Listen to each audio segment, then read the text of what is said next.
Well, let's now get the international and regional picture more broadly now from our correspondent in Cairo, Adel El Mahrouky.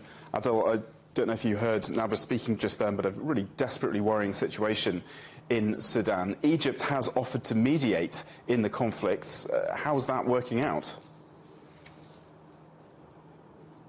Well, Egypt and South Sudan both have offered to mediate, and it has not yielded any results, at least not officially yet.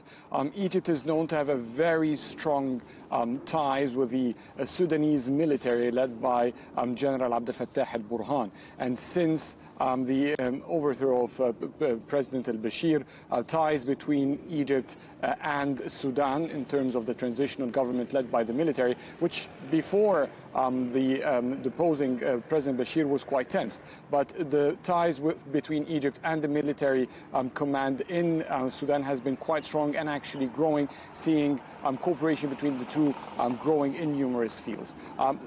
So Egypt's mediation could be effective in terms of trying to convince the armed forces and General Burhan in a number of terms, but it might not be as effective when it comes to dealing with Hamdati, the leader of the RSF forces. And that's basically where the challenge comes for Egypt, because it cannot, from its political stance, be unbiased in that talks, because history throughout the previous few years show that the Egyptian leadership is strongly biased and supportive to Abdel El-Mahrouky, the leader of the military transition.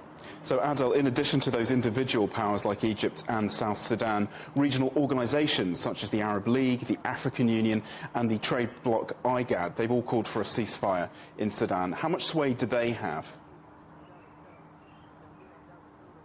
Well, when it comes to the Arab League, there is quite such a power, because the Arab League with its member states both would end up to be supporting different sides within Sudan, and that if they work together to maintain a truce to convince both the paramilitary RSF forces and Abdel El-Mahrouky's armed forces of the Sudan, they can persuade them to maintain what is appearing to be a kind of a truce, not official in terms of actual implementation. But if that happens, they have the power to push for that and then for talks. The Arab League also has spoken with the deposed Prime Minister Abdullah Hamdok, trying to get a rally support from the civilian powers in Sudan to support whatever talks they are trying to pave the road to. So currently what is prime concern is to maintain truce and cease all kinds of hostilities, and then hopefully make all rival parties, whether it's the armed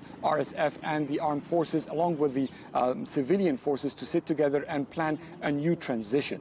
But with the fighting ongoing and breaking out tremendously, as you've mentioned, about 100 have died so far, civilians and military personnel, in a kind of a chaotic crossfire and bombarding that's taking place across Sudan. It is hard to see that reverse quickly into talks. So it will take time for the talks to take effect. But first, maintain truce is what establish a lasting truce is what all the regional powers here are concerned with. Okay, Adel El Mahrouky from Cairo, thank you very much.